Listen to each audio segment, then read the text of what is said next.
আম্মা, আম্মা, আমি তাহলে দোকানে গেলাম। আরে দাঁড়া, খাবারটা লইয়া যা। দে নে বাবা, খাবারটা নে, দুপুরে সময় মতো খাইয়ে নিস। আর খাওন না, খিদাই তো লাগে না। বাবারে, খিদে না লাগলেও খাইতে হয়। যার লেগা তুই এত চিন্তা করস, সেতে তোর ছাইরা চলে গেছে। ওর কথা ভাইবা নিজের জীবনটা নষ্ট করিস না বাবা। ভাইজান, তুমি কোনো টেনশন করো না। দেখো, এইবার আমরা ওই শিউলির থেকেও তোমার অনেক সুন্দর আর লক্ষ্মী একটা মাইয়া বিয়ে করাবো। হ বাবা, এমন একটা মাইয়া ঘরে তুলে আনবো যে কিনা তোরে ভালোবাসা আমার এই সংসারটাকে আগলে রাখে। সংসার? কোন সংসারের কথা বলতেছো মা? আমি আর কোনো বিয়ে শাদী করতে চাই না। আমি খালি চাই আমার বাপের ভিটাটা, এই বাড়িটা যেটা বন্ধক দিছি সেটা বন্ধকের থেকে ছাড়াই আনতে। তোমার যে কথা দিচ্ছি, দলিলটা তোমার হাতে বুঝাইয়া দিমু, সেই দলিলটা তোমার হাতে ফিরাইয়া দিত। আর কোনো চাওয়া নাই মা। পারবি বাবা, পারবি। এই মায়ের দোয়ার সাথে আছে না, ইনশাল্লাহ পারবি। ও না দে, যা দেরি যেতেছে। শিউলি, তুমি এখানে? আমি ক্ষমা চাইতে আইছি। কিসের ক্ষমা? ক্ষমা চাইতে আইছো না? তোমার কোনো ক্ষমা নাই। যা করার ক্ষতি তো কইরেই ফেলছো, সংসারটা ধ্বংস করছো। তুমি উল্টা আমগরে ক্ষমা করে দাও। তোমার কারণে ঋণের বোঝার তলে পড়ছি, ডুইবা গেছি। তুমি আমার এই বাড়ি থেকে যাও, যাও কইতাছি। আম্মা, আমি ক্ষমা চাই এই বাড়ি থেকে চলে যাওয়ার জন্য আসি নাই।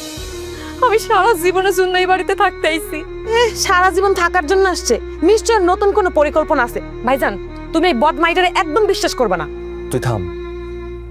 শিউলি, কি হয়েছে তোমার? তোমার এরকম লাগতেছে কেন? আমি বিরাট বড় ভুল করে ফেলাইছি রাশেদ। আমি অনেক বড় ভুল করে ফেলাইছি। আমি আমি পাপ করছি। আমি তোমার ভালোবাসার মূল্য দিতে পারি নাই। আমি তোমার ভালোবাসা বুঝি নাই। তুমি আমারে মাফ করে দাও। নাটক শুরু করছেন, নাটক, নতুন নাটক। আমি আর এই নাটক দেখতে চাই না। তুই আমার বাড়ি থেকে বাইরে হ। বাইরে হলে কিন্তু আমার হাত উঠবো। আম্মা, আম্মা, এই বাড়ি থেকে যদি আপনারা আমার বাইর করে দেন, আমার মরণ ছাড়া আর কোনো গতি থাকবো না।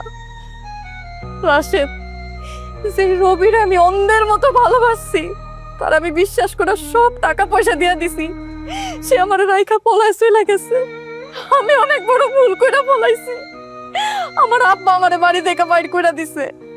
এখন যদি তুমি আমারে বাড়ি থেকে বাইর করে দাও, তোমার পায়ের নিচে যদি আমারে ঠাঁই না দাও, আমার মরণ ছাড়া আর কোনো উপায় থাকবো না। বাবারে, তুই ওর কথা শুনিস না। তুই বাইরে হ। বাড়ি থেকে বাইরে, বাইরে হ। শিউলি, ও কোথাও যাইব না মা। হ্যাঁ, তুই কি করতেছিস? তুই ওরা ডাকতেছিস কেন? বাধা দিতেছিস কেন? মা, শিউলি আমার ভালোবাসা। আমি এখনো ওরে ভালোবাসি। আমি ওর সাথে সংসারটা করতে চাই। তুই ভুলে গেছিস ও তোর বাপের বিটা বন্ধক রাইখা টাকা নিয়ে গেছে। বাবারে, এমন কথা কইসটা, তুই আগে একবার ভুল করছস। আম্মা, এতদিন তোমার কাছে আমি যা যা চাইছি সবসময় আমার কথা মাইনে নিস। আল্লাহর দোহাই লাগে, তুমি আমার আরেকটা বার বিশ্বাস করো, আরেকটা বার সুযোগ দাও। আমি তোমারে কইতাছি মা, আমি শিউলির নিয়ে সুখী হম। আমি বারবার কইতাছি, তুই আমার কথা না শুন না, কিন্তু অনেক বড় ভুল করছস। আমি তোর এই ভুল করতে দিব না। কিন্তু তুই আমার একমাত্র বললাম, আমি তোর কথা ফালাইতেও পারি না। ঠিক আছে, ঠিক আছে, তোর সুখ আল্লাহ, আমারই সুখ। আর যা করে আল্লাহ যাও কপালে যা রাখছে। মাগো, মাগো, তুমি আমার পোলাটার মাইনা নিবা তো? আমার পোলার ভালোবাসার মূল্য দিবা তো?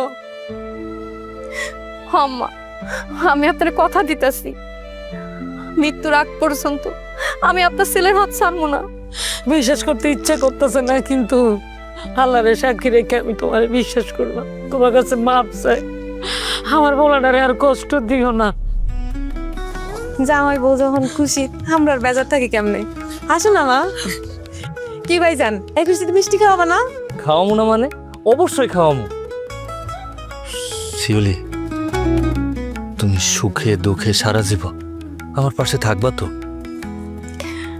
আমি তোমারে কথা দিতেছি, আমি সব সময় তোমার সুখে দুঃখে পাশে থাকবো। আর এই সংসারটা একটা সোনার সংসার বানাবো।